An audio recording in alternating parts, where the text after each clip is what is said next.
About that. అవును Roshan. Title చూస్తే వచ్చేసి 'మోగ్లీ 2025' అని ఉంది. రాముడు, సీత అని చెప్పేసి అంటున్నారు. అంటే అందులో మీ క్యారెక్టర్స్ నేమా?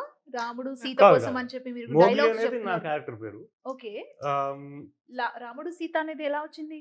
రాముడు సీత అనేది లైక్ మీ లవ్వా? మోడర్న్ ఫార్మ్ ఆఫ్ అంటే లైక్ టీజర్‌లో గాని మీరు దేనిలో చూసినా గూడా ఈ ఇద్దరు ప్రేమికులు ఒక చాలా నిజాయితీవంతమైన చాలా రైట్‌ఫుల్ పర్సన్ ఒకతను. అతను మోగ్లీ. హ్మ్. అండ్ మనకి ఆహ్, శ్రీరాముడు అనే భగవంతుడు ఎవరైతే ఉన్నారో ఆయన డిపిక్షన్ గాని, ఆయన సింబాలిజం గాని చాలా ideal man and the most righteous man అని మనకి ఇస్తారు తన అట్రిబ్యూట్స్. హ్మ్. సో, ఆ కొన్ని అట్రిబ్యూట్స్ ఏదైతే ఉన్నాయో మన మోగ్లీ క్యారెక్టర్‌కి హ్మ్. వర్తిస్తాయి. కొన్ని తన క్యారెక్టరైజేషన్స్ గాని ఇవన్నీ హ్మ్. ఇతనిది మోగ్లీ క్యారెక్టర్‌లో కూడా ఉన్నాయి. హ్మ్. అండ్ ఈళ్ళిద్దరి మధ్యలో హ్మ్. వేలు పెట్టడానికి ఒక ట్రై. రావణాసురుడు క్యారెక్టర్ కూడా ఉంది కాబట్టి హ్మ్. అది అలా వచ్చిందది. రాముడు, సీత అనేది ఆ యాంగిల్‌లో వచ్చింది. ఓకే. ఓకే. యాహ్! అండ్ మీవి కొన్ని షాట్స్ చాలా బాగున్నాయి. మీరు హార్స్ మీద వచ్చే హ్మ్. షాట్, ఆ బ్యాక్‌గ్రౌండ్ లొకేషన్ చాలా బ్యూటిఫుల్ ఉంది. అది రైట్. ఎక్కడ షూట్ చేశారు? ఇది మనకి ఆంధ్రప్రదేశ్‌లో గుడిస అని ఒక ప్లేస్ ఉందండి. మారేడుమల్లి నుంచి ఒక ఓకే. గంట దూరం. హ్మ్. అక్కడ గుడిసెలో చేసాం అది. హ్మ్. నేర్చుకున్నారా? అంత కాన్ఫిడెంట్‌గా అంత పక్కాగా హార్స్ మీద నేర్చుకున్నానండి. యాహ్! 3 ట్రైనింగ్? నెలలు ఆ! నేర్చుకున్నాను సినిమా ముందు. ముందు 3 నెలలు యాహ్! ట్రైనింగా? యాహ్! ఓహ్! యాహ్! నైస్. సో, హ్మ్. ఒక 3 నెలలు ట్రైనింగ్ జరిగింది. ఒక 4గో రోజుకల్లా పడ్డాను. పడ్డారా? ఒక 1 oh my week God! Rest కూడా అయింది. Bed rest. హ్మ్. బట్ క్రేజీ ఎక్స్‌పీరియన్స్ అది. హ్మ్. ఎందుకంటే ఒక జంతువు తాలూకు క్వాలిటీస్ ఏవైతే ఉన్నాయో అంటే ఎంత అద్భుతమైన జంతువు అనేది హ్మ్. దాన్ని దాంతో ఇంటరాక్ట్ అవుతున్నప్పుడు నాకు అర్థమవుతూ వచ్చింది. ఒక క్రేజీ అంటే మనకి ఒక కుక్క పిల్ల చిన్నగుంటది గదా! ఇది పెద్ద కుక్క పిల్ల అంతే. అంతే తేడా. అంతే.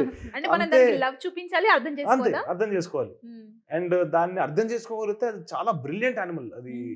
మనల్ని భలే అర్థం చేసుకోగలుగుతది. మన గుర్రాలు మన హార్ట్ రేట్ ఒక 6 ఫీట్ అవతల వరకు కూడా వినగలుగుతాయి. ఒకవేళ హ్మ్. మనం అక్కడ నించొని టెన్షన్‌లో ఉన్నామంటే దానికి అర్థమైపోద్ది. హ్మ్. ఇక్కడ పడపడ కొట్టేసుకుంటది గుండె. దానికి వినిపిచ్చేస్తది.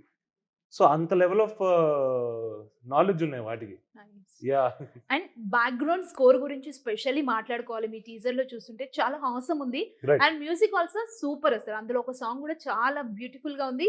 అండ్ జనాలకు కూడా ఆ సాంగ్ ఎక్కేస్తుంది. So, right. కాలభైరవ గారి మ్యూజిక్ గురించి మనం డెఫినిట్‌గా మాట్లాడుకోవాలి. రైట్. సో, ఎలా అనిపించింది మీ మూవీకి కాలభైరవ గారు మ్యూజిక్ డైరెక్ట్ చేస్తున్నారు అన్నప్పుడు? I was very excited first. ఎందుకంటే సందీప్, భైరవ్ కాంబినేషన్ ఏదైతే ఉందో కలర్ ఫోటోకి చాలా అద్భుతంగా వర్కౌట్ అయింది. వాళ్ళు 2 అద్భుతమైన పాటలు నాకు ఆ రెండేంటి చాలా 3, 4 పాటలున్నాయి దాంట్లో. అన్నీ అద్భుతంగా ఉంటాయి. హ్మ్. అండ్ అండ్ ఈ సినిమాకొచ్చేస్తే వీళ్ళిద్దరి కాంబినేషన్ గూడా అయ్యి చాలా 4 ఏళ్ల పైన అయిపోయింది. హ్మ్. సో, సందీప్ కసిగా ఉన్నాడు.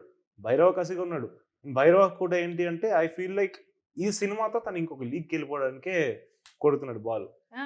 అదైతే 100% ఎళ్ళిపోతాడు. ఎందుకంటే ఓకే. ఆ లెవెల్‌లో ఇచ్చాడు. హ్మ్. తన ప్రోగ్రామింగ్ కానీ, తన ఇన్‌స్ట్రుమెంటేషన్ గాని, ఇవన్నీ కూడా వరల్డ్ క్లాస్ ఉన్నాయి. అంటే ఏ మాటకి ఆ మాట 'కీరవాణి' గారు రాజమౌళి గారికి ఇచ్చారంటే నమ్మేస్తారు ఎవరైనా. హ్మ్. అంత క్వాలిటీ మెయింటైన్ చేసాడు భైరవ. అండ్ బేసిక్‌గా ఒక మూవీలో నటీనటులు, డైరెక్షన్ ఇదెంత ఇంపార్టెంటో హ్మ్. బ్యాక్‌గ్రౌండ్ మ్యూజిక్ అండ్ మ్యూజిక్ కూడా అంతే ప్రాణం పోయాలి. అంతే కదా! ఆ! దానికి మించి. మించిపోయాలి. అదే మెయిన్ హైలైట్ అవును. అవుతుంది అవును. మ్యూజిక్‌లో. హ్మ్. సో, కాలభైరవ గారు ఇందులో మీతో జాయిన్ అయ్యి వర్క్ చేయడం ఒక best part. Best part. Best నిజంగా. పార్ట్. హ్మ్. యాహ్!